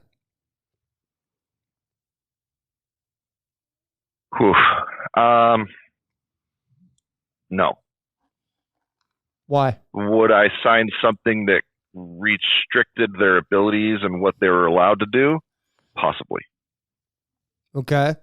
Well, it's tricky because when I talk to my daughter about religion, I talk about the facts, and I don't tell her what to believe. I just tell her what things are, in a way that I say, she said, well, who were the first people? And we're talking about like how everything started, right? She wants to know, like, well, how did we get here? Like, who were the first people? And I said, well, Christians believe it was Adam and Eve. I don't say, yes, it was Adam and Eve, right? And I said, really, we don't know unless you follow this kind of guideline in the Bible. It says it was Adam and Eve. So you give her options. You don't just say evolution's true and we came from apes. You kind of give her orange man bad. You give her part of the reason is because I'm not too studied in evolution, so I'd really not want to go down that path with her just yet, because that's a long multi-day conversation I'm just not ready to have yet. Yeah. But the other thing is, I don't care about evolution. Fair enough. Right. So look at it this way. If God is real, things matter. If evolution is true, who cares? It doesn't change anything. It doesn't make anything better. It doesn't make anything worse. Because if evolution is true, then it's always been true, and nothing changes. Yeah. You sound It doesn't matter. It doesn't require any effort. It's not going to change my life anyway. you sound happy. Are you at peace without God? Absolutely. And so let me tie this into what you said before. I'm going to kind of close 3 questions that you've asked. Okay. So would I vote for to essentially ban Christianity? No, because I don't want to tell other people what they like. I would say that that's no better than somebody who's, hellfire and brimstone, interrupting the peace in front of the Alamo, preaching you're going to hell. Like, who am I to say they can't believe, right? Now, do I think that person should be allowed to go in? No, I mean, not necessarily, because you're disturbing the peace. It's something I've not thought of very much, to be honest. So that's just the shooting from the hip answer. But that's also because, like, I don't tell my daughter how to believe. I don't tell her what she needs to believe. I tell her, hey, later in life, if you have more questions and you want to figure out more stuff, then go ahead and do it. So if your daughter came to you when she was like 12 or 13 and she was like, Dad, I think I believe in God, you would respect it? Sure. But I would also ask, is this her own doing, or is this because someone influenced her? Yeah. In a way, like, do you believe because you feel it to be true, or do you believe because you want to be better friends with your friend who's Catholic who goes to church? Fair enough. Yeah, you kind of. And would she make is her surrounded by. Right. Yeah, So you're not going to let her. You're not for- going to let her blindly just walk into it. Yeah. Would you believe that? Would you ask her the same thing if she got involved in witchcraft? I've not been asked that one before. I would tell her that I would like to believe that I'd be open-minded to whatever that she felt like she was going to be believe or be involved in. That's a tough one, though, huh? Right, unless it was something that I felt was harmful. I do, in some regards, believe that Christianity is harmful, and to free-thinking adults like yourselves, it wouldn't necessarily make sense. I don't know that I could explain it to you, and I don't know that you might not. You probably wouldn't agree with me because of where you are advanced as far as like your Christian age, right? Right. So, like, if somebody who's 20 years old just became a Christian a year ago, they're a baby Christian. Yeah. Even though they're an adult. Yes. So I would say that I would like to think that I would approach it the same way, regardless of what it is, unless it was something that is a known, like, major red flag. Yeah. I mean, like, oh man, this is A pathogen. I gotta tread. known I gotta pathogen. tread a little. I gotta tread a little bit lightly here, but at some point, I just have to. Like, if she was saying that she wanted to go to a temple because one of her Mormon friends invited her, I would absolutely say no, but I would explain to her why. If she wanted to go to the Kingdom Hall down for Jehovah's Witnesses, I would say no, but then I would tell her why. All right, I have a question And for then you. I would tell her the final part of that, though, is that I would tell her, I'd say, because you specified 12 years old.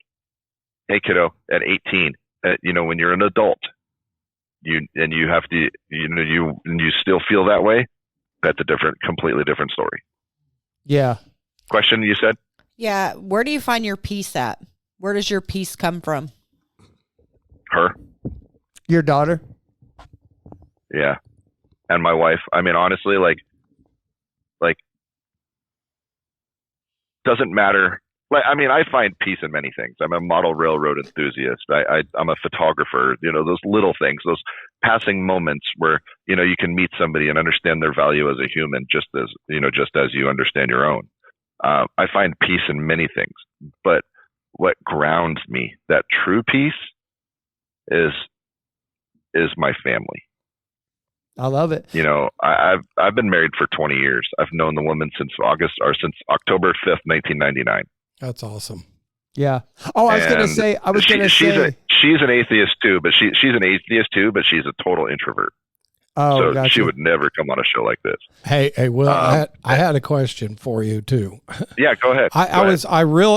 What you were saying, I identify with a lot of it, with problems with the construct of religions. You know, you've made the comment about different, denominations, you know, Mormons, Baptists, right. What was the other one he mentioned? Jehovah's Witness. Jehovah's Witness. Yeah. You know, I would add right. the one I was raised into that, where we've seen things that start straying outside the Word of God, right, and don't make sense. Right.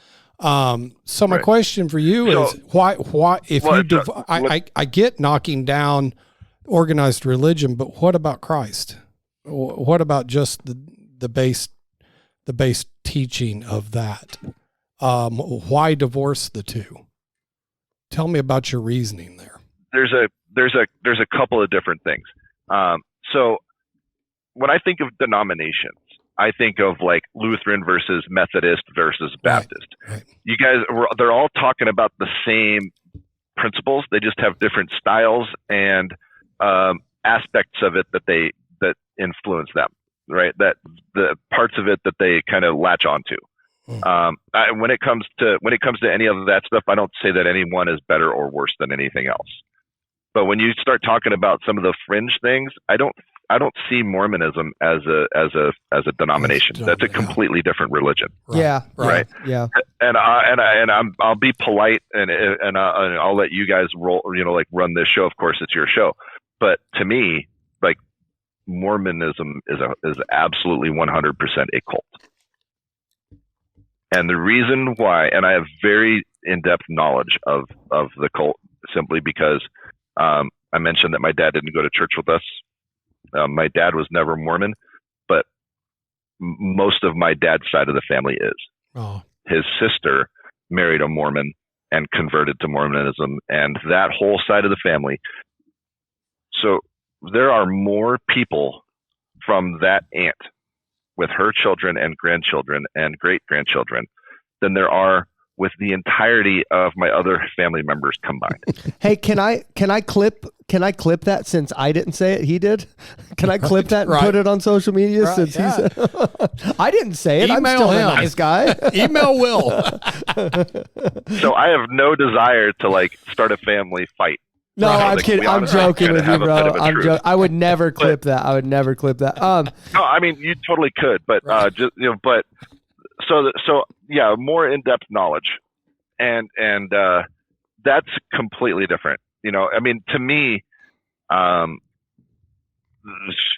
mean, I make more similarities to Mormonism being more like Islam. Like, and I'm not saying their beliefs are the same, but I'm saying like it's a completely different. Like the only thing that remains the same are a couple of the main players. Right. Yeah. You know, I was challenged by a Mormon one time to listen to one of their general conference meetings. So I listened to the 2.5 hour, like morning service of the Saturday morning 2.5 hour morning service during the general conference. There was only one mention of an actual Bible verse. Mm-hmm. And it wasn't even, the verse wasn't actually given. It was just the book. The name Moses was mentioned one time. Jesus was, I think I said Jesus and or God, was mentioned 6 times in, 6 times in context within the Bible. Everything else was the actual church itself, the structure of their beliefs, and Joseph Smith and Book of Mormon. Yeah. You know, and you guys familiar with Dan, what's his last name? Dan, he's the super. I mean, he's a rip. He's the guy's sharp as a tack. Dan McClellan. Yes, Dan McClellan. Yeah, Dan McClellan Okay. is a famous creator on TikTok. You guys might not know who he is, Right. but he's very, Yeah, very he's sharp-tongued. He's sharp as a tack. Mhm. He's smart as Norman. all heck. But he also does a pretty darn good job of discrediting many things Yeah. in the Bible. Well, Right. He talks about he tries anyway, but I think he talks about how the Bible is that lacks a univocality that a lot of people insist exists. he says Right. there's no inherent value to it at all. Like he got me for Right. I've been following him for a month, thinking this guy was some Right. So- Christian leader. So And then, some of the things that he talks about are things that I was talking about 25 years ago. yeah, About how there's a book of the book of Mark. I think it's anything after chapter 6. You can tell it's changed. It's different. It's like somebody wrote the first part of Mark and then somebody says, okay, I'm going to finish it, and it was different writing. Parts of Isaiah are different that don't match up right. I haven't read I haven't read Isaiah yet, but I've read Mark, and I don't remember thinking that. Yeah, parts of Matthew, parts of actually all of the Gospels, to be honest. And I'm looking at it from I didn't have my Christian kind of decoder ring at the time. You know what I mean? I was literally reading it for analytically instead of a spiritual aspect of it. Yeah, And I can see that there are things that have this doesn't fit. This seems like it was added later, because not only does the theme change, the words change, but the sentence structure. The way that the pronouns are stated in different rhythms. I and he, or versus he and I. Those, you have friends that are from different parts of the country. They always say me and John versus John and I. You know what I mean? yeah. When you change things within the same book, it indicates not having the same single author. Would you say? And you can look at Sorry. But the last thing I'll say about this guy is that about Dan, though, that's important for people to recognize is that when you're LDS, when you're Mormon, it's very easy to discredit the Bible. Yeah. Because you don't take it as your book. Your book is the Book of Mormon. Yeah. Right. Joseph Smith is your guy. Yeah. It's just like how Muslims find it so easy to discredit the Bible, just because that's not their book. Right. So there's no reason for them. It's not like they're saying hey, I'm a Christian, and you know what? Slavery endorsed in the Bible. Yes, we admit it. It's there. It sucks. Here's you know what I mean? where I'm at. Here's where I'm at with the Bible. And then I'll ask you a question. But here's where I'm at with the Bible. If the resurrection, if the story of everything else, okay, fine. Yeah, I do believe that the Bible is the perfect Word of God. I believe it is the living, breathing Word of God. But I'll say this: all that other stuff, okay, fine. But if the resurrection is true, then that's what makes Christianity the religion. If Christ rose from the dead, then that's what makes it all that much different, right? Because everybody else is dead. That's one of the things that I have a problem with. Well, That's one of the things that I have a hard time with, because yeah, I agree with what you're saying. I understand what you're saying. The thing is, it's a massive if For you. Right. and that's how it remains to me. Yeah. Because if you read the Bible and you read the earlier Hebrew texts and things that are not in the Bible, and you look at all of this stuff that was, there is a God, and dang, he's active, and he's hardening the Pharaoh's heart, or he's doing this or this, or he's instructing how to this or that. I mean, any number of influences that he either said by voice or by person or by, a hand touching the tablet on a mountain and scratching in the 10 Commandments. There's a lot of presence. Well, what happened? Well, hold on. Is he napping? What if that's? Well, I mean, now So, since we've and when got I the say Holy this, Spirit, the reason why now that we have the now Holy the reason why I say this, right? But the reason I say this is because there's a lot of things. We talk about like early religion and saying like, yes, they used God as a way to explain God of the gaps. We've all heard it, right? So they used God as a way to explain what they didn't know. And one of the things that, like I was talking to somebody, I was talking to a Muslim the other day, a couple weeks ago probably, talking about how, like, he showed a picture about how the two waters don't meet. You've seen this? Where No. it talks about like there's the lighter blue what two water and the waters? darker blue water. Well, he says that it was the edge of the like essentially the South Pacific and the Pacific, or like the Indian Ocean and the Pacific. Oh. And it's basically saying like, oh, the two waters meet but they don't mix. Well, that's not true. But it says, because in the Quran there is a passage that says, and I'm paraphrasing here, says something about the two waters will meet but not. So if you're a Muslim and you see this, you're like, wow, it's a prophecy that has come true. No, it's called an estuary. And the actual image he used wasn't from the Pacific and Indian Oceans. It was from a waterway where there was glacial water, fresh water that comes into salt water. And anytime you have fresh water mixing with salt or meeting salt water, they don't mix at the surface. It takes longer for them to emulsify and mix together. So they appear as, you know, your clearer or your bluer ocean water, and then you're almost like opaque, like you guys know what oil looks like if you get water in it, Yeah. Mhm. right? Or you know what I mean? That white milky. That's what happens. That mixes under the surface, but the top few feet don't mix so much. There's 1,200 some odd estuaries around the world. If you've ever been to the Florida Everglades, south end of the Florida Everglades is a massive estuary. It's nothing. It's to me, it's not prophetic. Hey, So when you talk about hey, here's this blah blah blah, and this proves that Islam is correct. I'm like, well, not really. We have a valid explanation for it. Well, to me, a prophecy would be something there's no other explanation.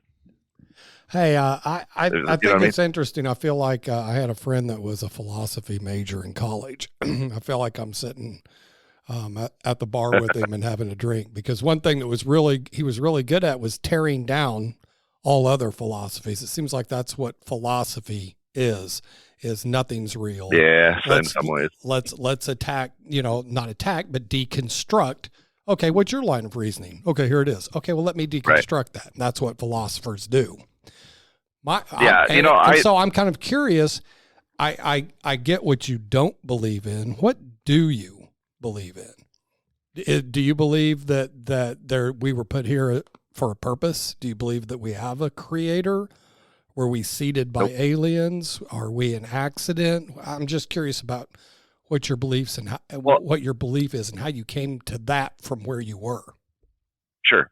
So part of my deconstruction, if you will, I still feel weird using that term, is that I had this X amount of energy that went towards my religion, my belief, my faith, my heck, I got a tattoo.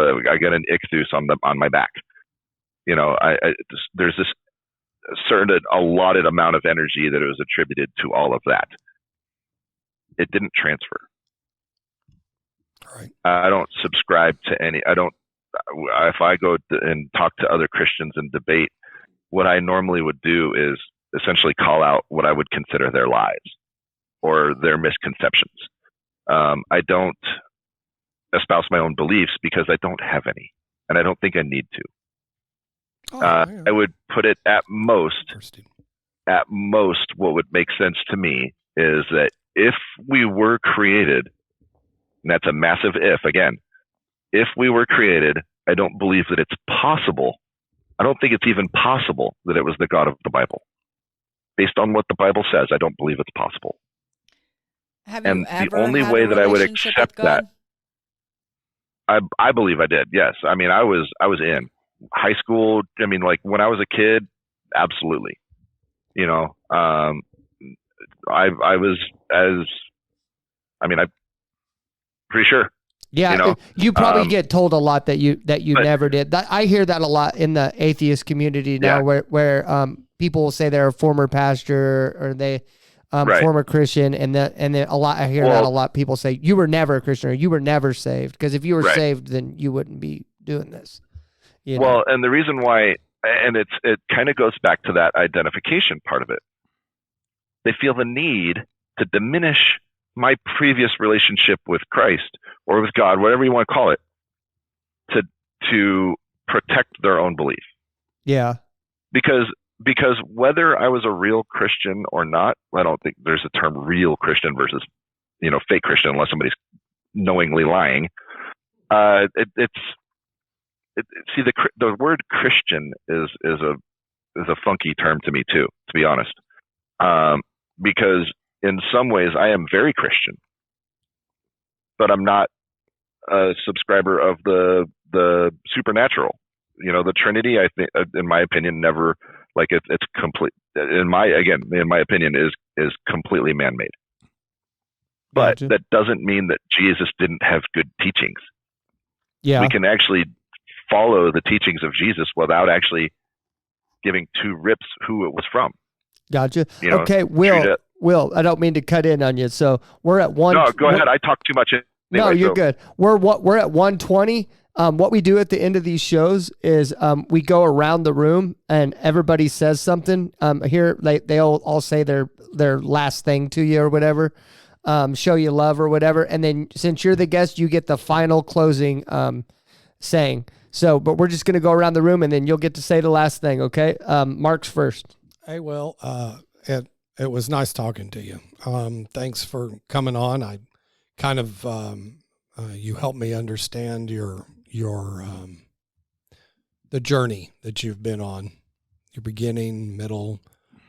I'd say you're in your middle. I have a hope in my heart because of my faith and my experiences that you'll be led gently back into the arms of Jesus. But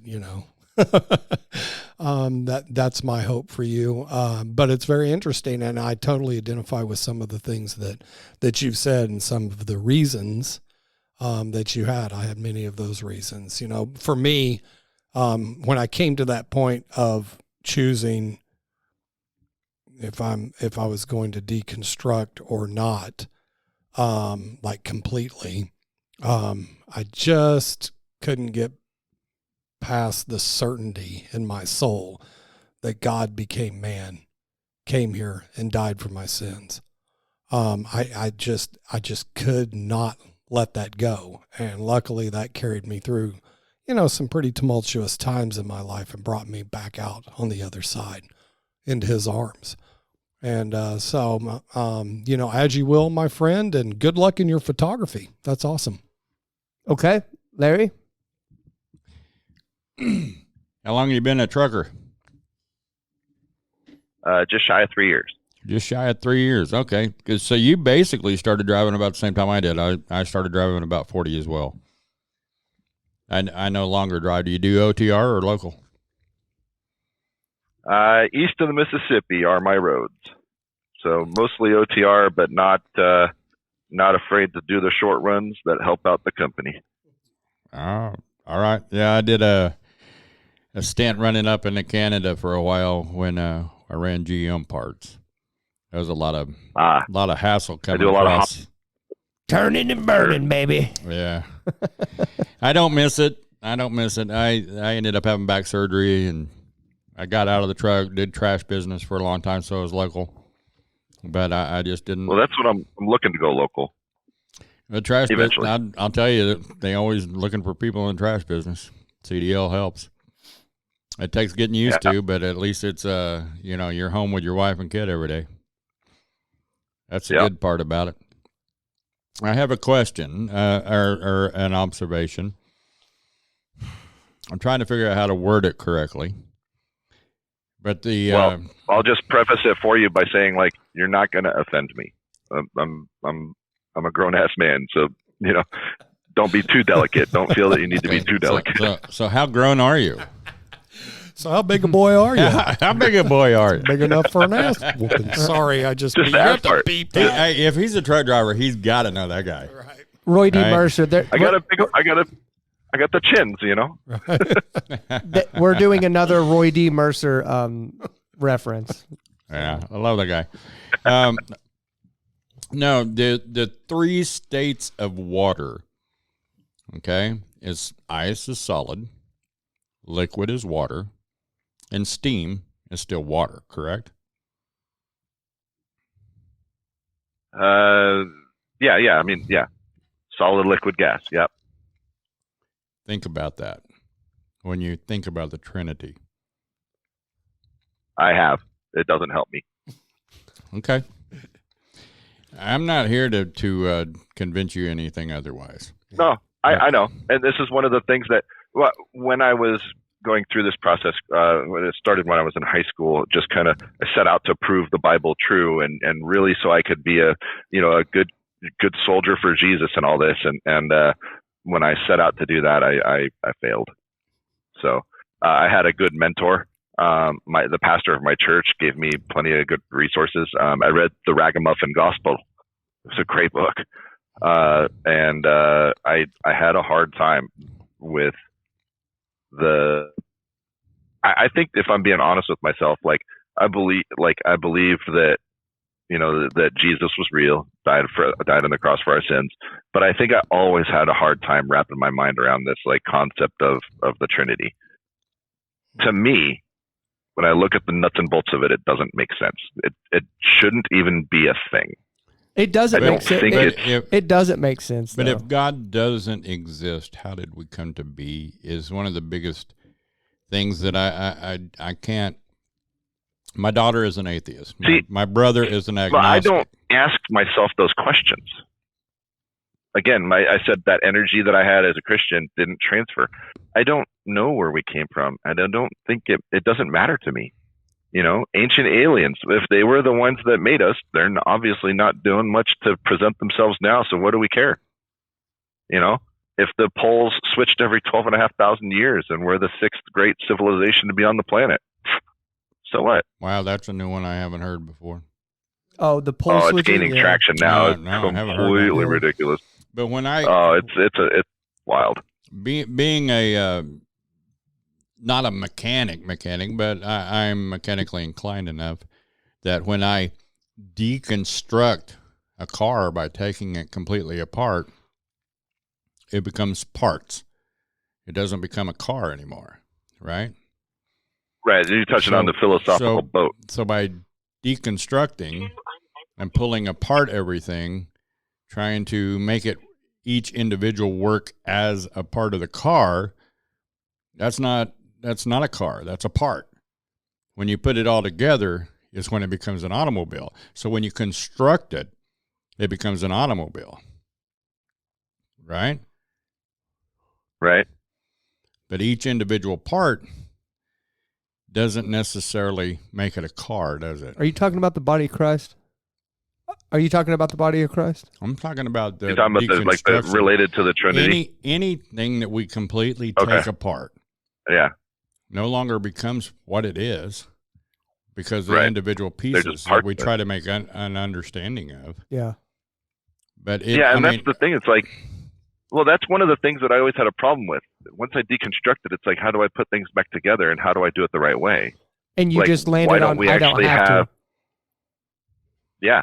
I feel much more at peace than I ever did, except for a very short period of time. I mean, I was music ministry, we were in a band. Actually, I got to tell you, we were in a band, had the best name for a Christian band. We felt like it was awesome name.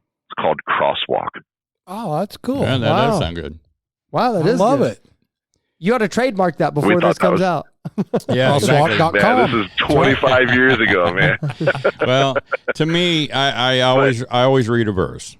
All right, and I actually have two of them for you. I have Hebrews 11:1.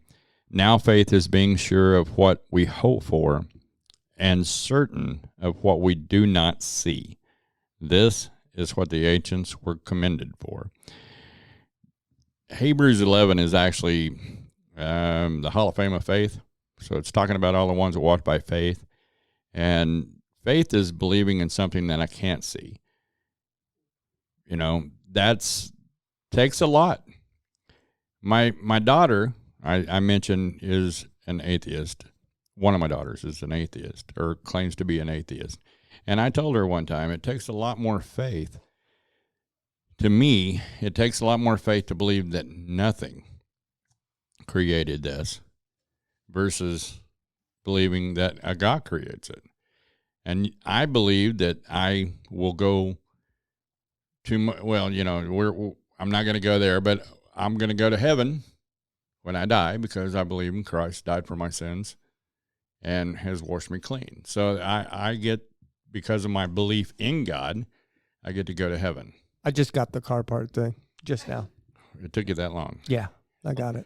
Son, We'll we talk really about had it to work afterward. about that. You know. I have a slow brain. I've been trying to tell you I'm not very smart. Okay. Hey, there's no need for speed, man. Yeah. Well, I am a master of slow, honestly. The slowest eater. you got one more verse? I don't drive the. You know, Yeah, you said 2 verses. yeah. You He only reads one every week. You get 2. You must be special, Will the Trucker. well, I come.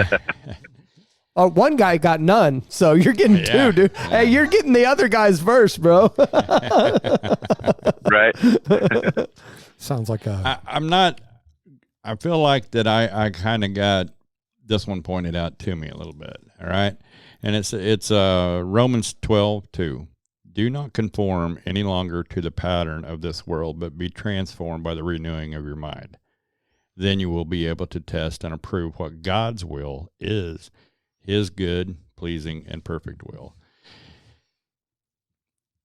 I lived the trucker life. I mean, you know, I lived. I wasn't a Christian all my life, but I never once doubted that God existed.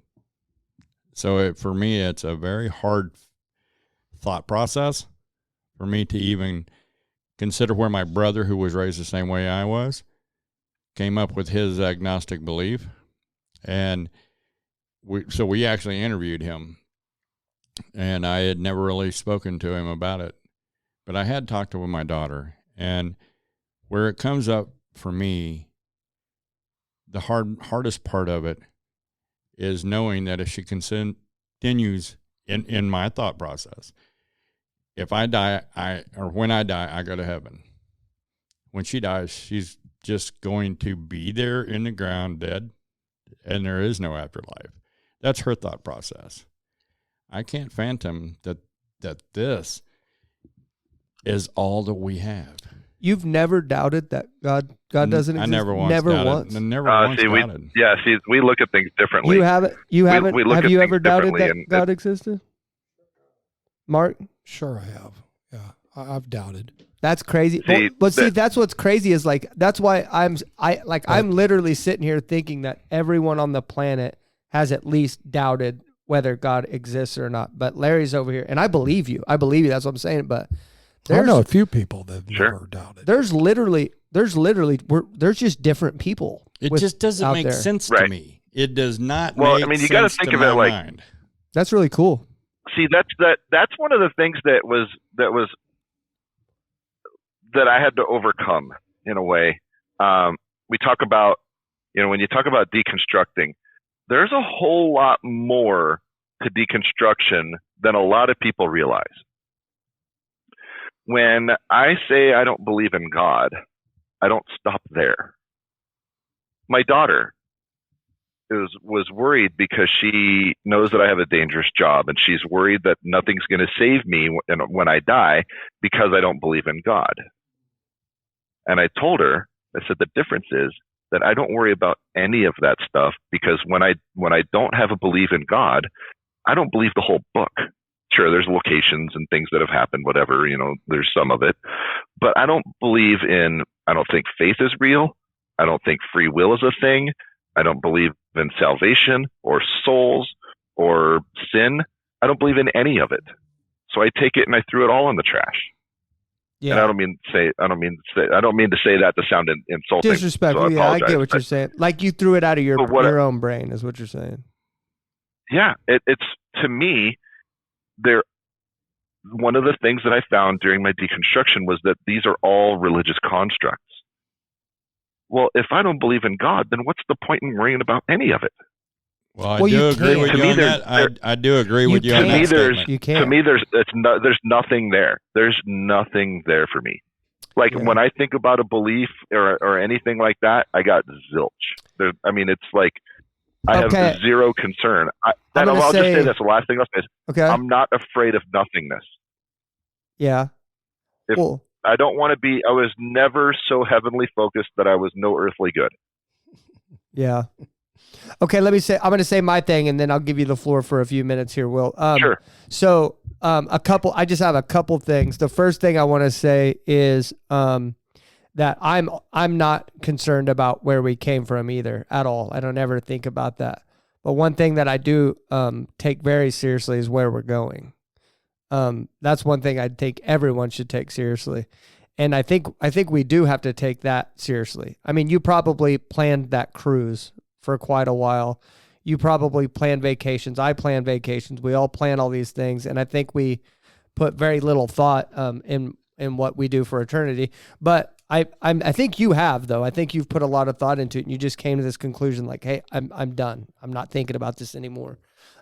Which, yeah, and I understand if I ever came to your thought process, you would have to throw it all in the trash in order for it. But I think what I believe in, what I hold on to, even Paul from the Bible said this, that if you can disprove the resurrection, if the resurrection isn't true, then Christianity's dead.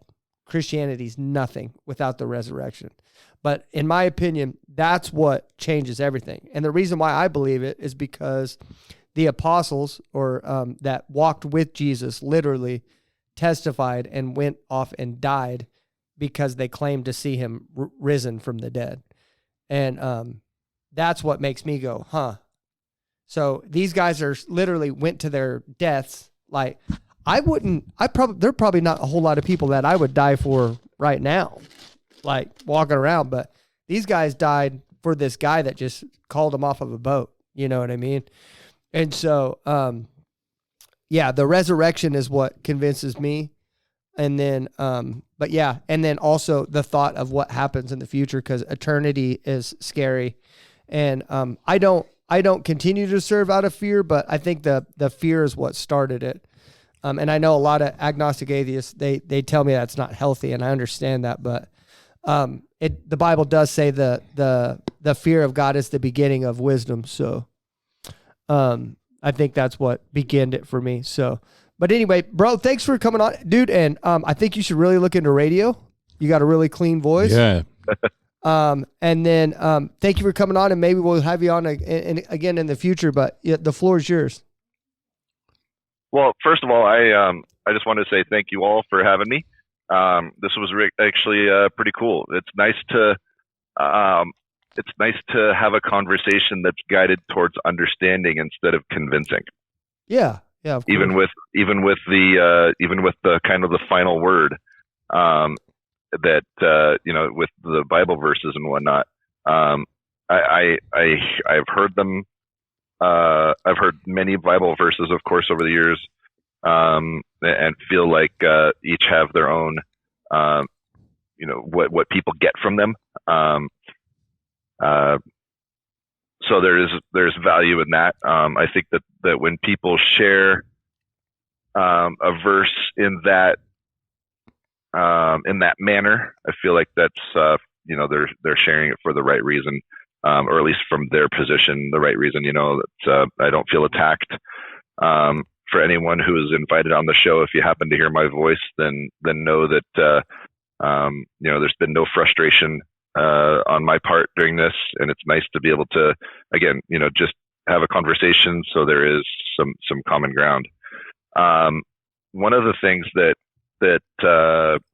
I think is really important is one of the things that you guys are doing is how can we coexist? And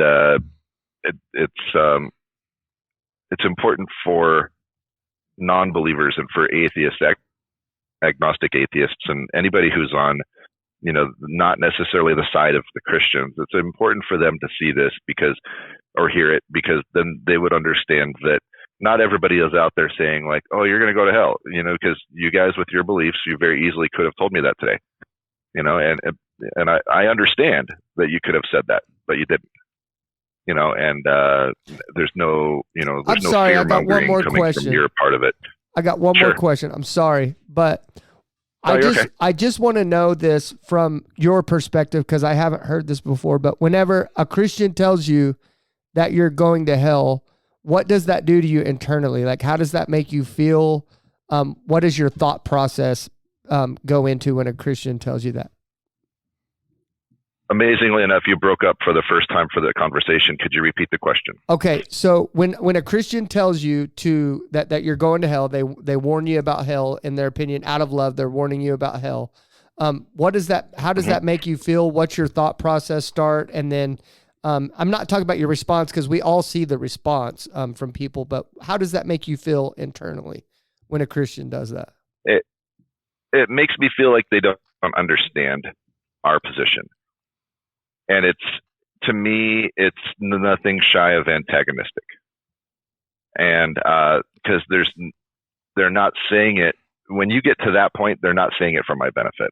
No. Because that's not going to help anybody, I don't believe. I did hear one thing that I've kind of like latched onto in more recent months that helped kind of explain it. If you were to tell me, you're like, man, without Jesus, you're going to hell, I would say, I disagree. And I say, your belief is not my burden until you vote. And that's the long and short of it. Your beliefs don't impact my life outside the voting booth. Right. Gotcha. And if that's how we can keep Christianity, I'm not saying Christians can't vote. I mean, like, would I restrict that? I don't know. Now you're going to have me thinking, would I restrict this? Would I restrict that? Yeah. I'm one of the people that believes that your religion shouldn't matter in the politics. And I understand that. I mean, religion is allowed. Religious beliefs, obviously some people hold, religious position in a elected office. I think that more importantly would be like a civics exam to make sure that they understand how things function and what their job would be, more important than what their beliefs are religiously. Do they have the nuts and bolts, the knowledge to even do this instead of the popularity and the most money? I asked those questions. I asked those questions because, like, even when I asked you today, I noticed I got a lump in my throat when I asked that. Like, I want to ask those questions that puts a lump in my throat, because these things are happening whether we like it or not. These things are happening whether we like it or not. And I don't know what I'm going to do with that information, but all I know is I need to hear the perspective. That way we can figure out what to do with it, later on. The Great Commission. I think Ricky Gervais has people. Right. Ricky Gervais has made this more commonly known in recent years, but the whole thing is like, the simple answer is like what I said, your belief is not my burden until you vote. That's the simple response. A lot of times Christians don't like that, because a person who is telling me I'm going to hell is not somebody I care to have a conversation with. Right. The thing is, like, I say, how do you know that you're not going to hell? Well, because I believe in Jesus. Well, how do you know you got the right God? There's 35,000 or 40,000 or however many gods you can find. How do you know yours is right? You fell for a better story? No, and then we start to get into the argumentative. It doesn't end well. If it doesn't start well, it doesn't usually end well. Well, that's why I tell people. Sorry, go ahead. When I'm in a good, like, sound mind day, I don't let that affect me. I just give them that kind of canned answer, because it's not false. It's true. There are many things that I could say to them, but like I said, in a more antagonistic or response. But I'm shying away from a lot of that stuff. You know what I mean? There's a difference between opinions and like fact. Yeah. Right. I'm not saying like Christianity is an opinion. I mean, there's factual parts of it and there's opinion parts of it. That's what. If I'm calling somebody out for a lie, then I would say that, well, this is actually what it says, or then there's a definite like factual part of it. And if you think about it, like what I say is this is like, without the absolute certain 100%, 1000% proof of God's existence, any God, then the religion is defined as that, just a set of beliefs. Yep. Okay, bro. And well, so, thank you so much for coming on, man. I appreciate it. I think we're at. Yeah. I think my stopwatch stopped. I don't even know what we're at now. Does anybody? I heard it. I was wondering what that was. Hour Let me 50. just say one last Oh, thing. we're at 150. Go ahead, Will. I just wanted to say one last little bit, and that's that. And it's for Christians out there, give the atheists and non-believers the same cushion or respect that you would ask of them.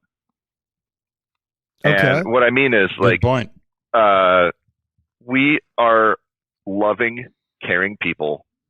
We don't enjoy sinning. You know, it's not that we do have morals. We're not lost. We do not feel like misled. We do not feel like we're lost or broken. It's our lack of belief is no different than your stance of belief. It's everybody deserves their own respect. Yeah.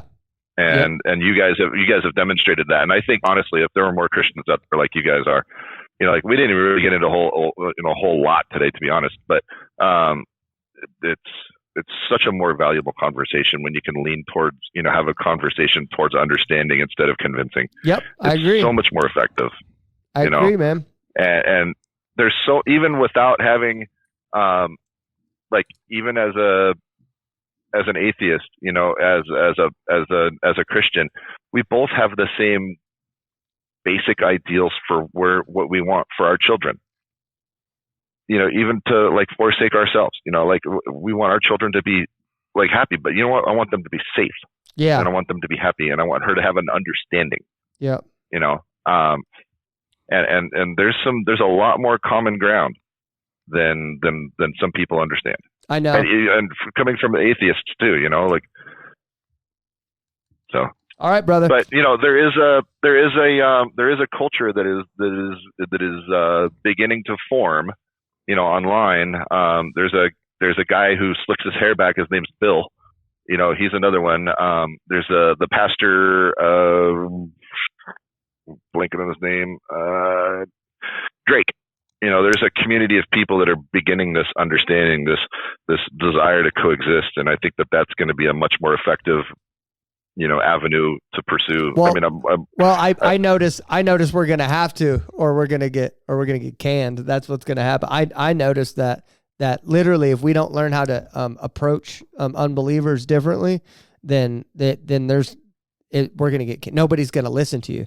And it's either Right. you have that desire to be right and prove people wrong and dunk on people and get people to admire you, or is your goal to get people to know Christ? And if that's your goal, and I'm not trying to shove that part down your throat, but that is our ultimate goal, is to get people to know Christ. And if we're out here Sure. telling people they're going to hell, or they're lost, or that they're broken, and that they're sinners and all this other stuff, then Yep. Just like that hellfire and brimstone preacher outside the Alamo in San Antonio. it's not What going a to get lot us of anywhere. Christians don't realize. A lot of Christians don't realize that they are doing more to push Christians and other people on the fence. They're doing more to push them away than atheists are. Yeah, exactly. I agree 100%. So, but yeah, I appreciate it. alrighty, We're almost gentlemen at 2, and man. ma'am, folks, everyone. Okay. Thanks, Will. I appreciate it. I'll be Thanks. hollering at you later. Be safe Will. out there, brother. Take it easy, man. All right, bro. Thank you, guys. Appreciate it. All right, bye. Chat later. Bye. Man, we have got to figure out that delay thing for next week. That was excruciating. At first, I thought He had a pause, yeah. He talks like me. Yeah, I thought, well, no, like, Well, you there have a was- natural pause to it, but Yeah. I could also see your face, No, it's too. Yeah, but packet- there were it's a times when packet he was thing. talking, okay, and it would just cut. and then Yeah. it brought right back up to where it was. It wasn't like we missed Yeah. several words. It was a delay, It though. was It was just- a packet thing, yeah. Like a packet loss. Yeah. Yeah. It was a delay. Is It that wasn't. a real thing? Yeah. Yeah. Well, I can't say that for sure that's what happened, but like with you do talk like that, to where you stop mid sentence and then you'll Right. pause. but I can see your face where you're contemplating Right, and you're but thinking. I have been taught not to, yeah.